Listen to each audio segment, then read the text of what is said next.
Indian cinema के 100 साल से ज्यादा की हिस्ट्री में कई ऐसी एक्ट्रेस आई और गई, लेकिन कुछ चुनिंदा अदाकारा रही जिन्होंने अपनी ऐसी छाप छोड़ी जिसे युगों युगों तक भुलाया नहीं जा सकता।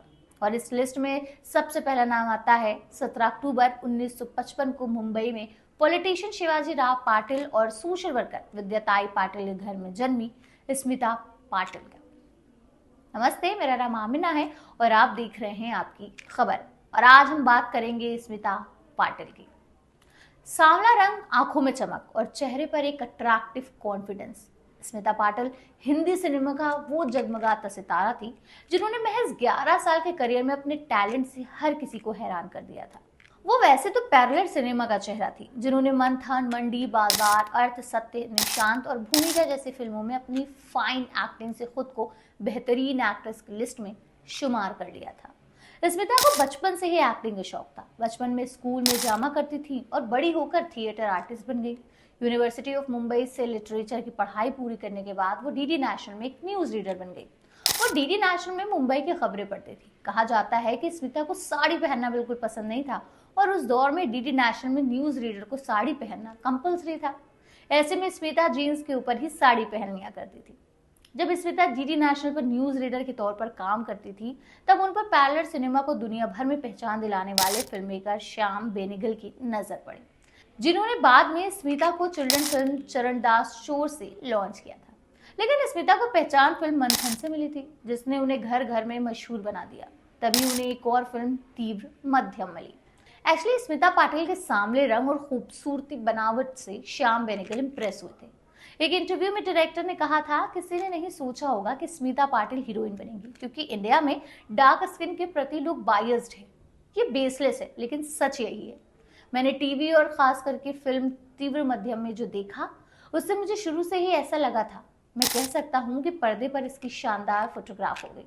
उन्होंने आगे कहा, स्मिता पाटिल एक ऐसी एक्ट्रेस थी जिन्हें अपनी फिल्मों में कास्ट करने के लिए लोग तरसते थे। अपने जमाने के मशहूर अभिनेता देवानंद ने स्मिता को हरे रामा हरे कृष्णा मूवी में एक रोल भी ऑफर किया था, लेकिन स्मिता ने मना कर दिया था। स्मिता मनोज कुमार की फिल्म रोटी कपड़ा और मकान भी ठुकरा चुकी थी। आपको पता है, श्याम बेनेगल तो स्मिता की तारीफ करते नहीं थकते थे। वो उन्हें गिरगिट बुलाते थे क्योंकि वो हर किरदार में बड़ी आसानी से ढल जाती थी, जैसे कि गिरगिट हर रंग में आसानी से ढल जाता है। अपनी इसी उम्दा अदाकारी के चलते स्मिता पाटिल 2 नेशनल अवार्ड अपने नाम कर चुकी। मात्र 21 साल की उम्र में स्मिता ने फिल्म भूमिका के लिए पहला नेशनल अवार्ड जीता था। कहा जाता है कि इस अवार्ड प्राइज मनी को स्मिता ने दान कर दिया था। फिल्म चक्र के लिए स्मिता ने दूसरा नेशनल अवार्ड अपने नाम किया। वो पद्मश्री के अलावा कई फिल्म फेयर अवार्ड्स भी जीत चुकी हैं।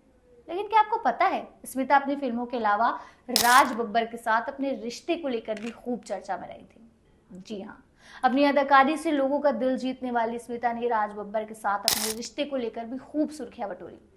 असल में राज बब्बर और स्मिता पाटिल ने कई फिल्मों में साथ काम किया। इस दौरान राज बब्बर को स्मिता पाटिल की सादगी, उनके अल्फाज इतने भाए कि वो स्मिता को अपना दिल देने लगे। दरअसल राज बब्बर की स्मिता पाटिल से पहली मुलाकात साल 1982 में आई फिल्म भीगी पलके के सेट पर हुई थी।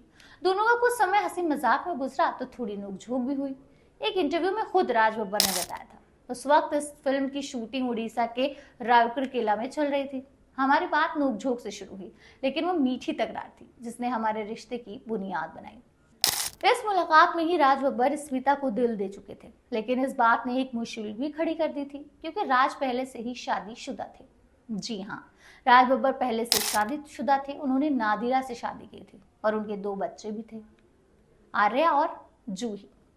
मगर वो स्मिता को इतना पसंद करते थे कि उन्हें कुछ समझ ही नहीं आ रहा था। दोनों एक दूसरे को प्यार करते थे और एक दूसरे से शादी करना चाहते थे। इस बीच कई लोगों ने स्मिता को घर तोड़ने वाली औरत का नाम दे दिया था, मगर राज ने बताया था कि नादिरा और उनके बीच तनाव की वजह कभी भी स्मिता नहीं थी।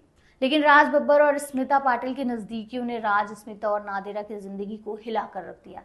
नादिरा को अपने पति की बेवफाई के बारे में गॉसिप और टैब्लॉइड के थ्रू पता चला था। जब उन्होंने खुद राज से इस बारे में बात की तो उनका सबसे बड़ा डर सच हो गया और वो बिखर गई थी। उस वक्त में छपी खबर के मुताबिक नादिरा के लिए अब उनका काम और बच्चे ही सब कुछ थे। उनका काम और बच्चों ने उन्हें जिंदगी में आगे बढ़ने के लिए मोटिवेट किया। आपको बता दें कि राज ने नादिरा को बिना तलाक दिए स्मिता से शादी कर ली थी। खैर, उसके बाद साल 1986 में स्मिता ने प्रतीक गब्बर को जन्म दिया। लेकिन प्रतीक के जन्म के समय उन्हें कुछ कॉम्प्लिकेशंस हो गए। उनको बुखार रहने लगा और उनकी तबीयत बिगड़ती चली गई। वो दोबारा अस्पताल नहीं जाना चाहती थी, इसलिए उनकी तबीयत और बिगड़ने लगी। उस वक्त राज बब्बर एक चैरिटी शो होप 86 करने में व्यस्त थे। आखिरकार 2 व्यक्तियों ने, जिसमें एक उनके पति राज बब्बर भी शामिल थे, उनकी मदद से सीढ़ियों से उनको जबरदस्ती उतारकर जसलोक अस्पताल में भर्ती कराया गया, लेकिन तब तक बहुत देर हो चुकी थी। स्मिता की बहन का मानना था कि बेटी को जन्म देने के बाद उनका स्वास्थ्य गिरता चला गया। उनको वायरल इन्फेक्शन हो गया। कुछ ने कहा कि वो मेनिंजाइटिस की चपेट में आ गई हैं। एक एक कर उनको सभी अंगों ने काम करना बंद कर दिया और 13 दिसंबर 1986 को स्मिता पाटिल ने दम तोड़ दिया। उस समय उनकी उम्र थी सिर्फ 31 साल। 2 हफ्ते तक जूझने के बाद स्मिता और राज एक दूसरे से हमेशा के लिए अलग हो गए। स्मिता अपने पीछे प्रतीक को और राज बब्बर को छोड़कर दुनिया को अलविदा कह चुकी थी। स्मिता की मौत से राज पूरी तरह टूट चुके थे। स्मिता पाटिल और राज बब्बर की कहानी एक ट्रेजेडी के साथ खत्म हुई थी। इसके कुछ वक्त बाद नादिरा और राज फिर एक हो गए। हालांकि लोगों को लगा था कि नादिरा राज को नहीं अपनाएंगी, मगर इसका ऑपोजिट हुआ। इसकी वजह थी नादिरा ने एक इंटरव्यू में बताई थी। उन्होंने कहा कि स्मिता के घर जाने के लिए मेरा मजाक उड़ाया गया, उसके अपने सपने और इच्छाएं दी। ये दुख की बात है कि वो उन्हें नहीं जी सकी। उनके जाने का गम किसी और गम से बड़ा हो गया, इसने सभी को तोड़ दिया। मैंने सबको माफ कर दिया है, मेरी किसी के प्रति कोई गलत इंटेंशन नहीं है। खैर, आपको बता दें कि अभी कुछ दिन पहले ही स्मिता पाटिल के बेटे प्रतीक बब्बर ने 14 फरवरी वैलेंटाइन डे के मौके पर शादी कर ली है। खैर, कुछ ऐसी थी राज और स्मिता की लव स्टोरी, जो जमाने से लड़कर एक हुए, मगर किस्मत को कुछ और ही पसंद था। दोनों मिलकर भी बिछड़ गए। आपको दोनों की स्टोरी कैसी लगी हमें जरूर बताइएगा। तो ये थी स्मिता पाटिल की पूरी कहानी। अगले शनिवार हम फिर मिलेंगे किसी और अदाकारा की पूरी स्टोरी लेकर। बने रहिए और देखते रहिए आपकी खबर।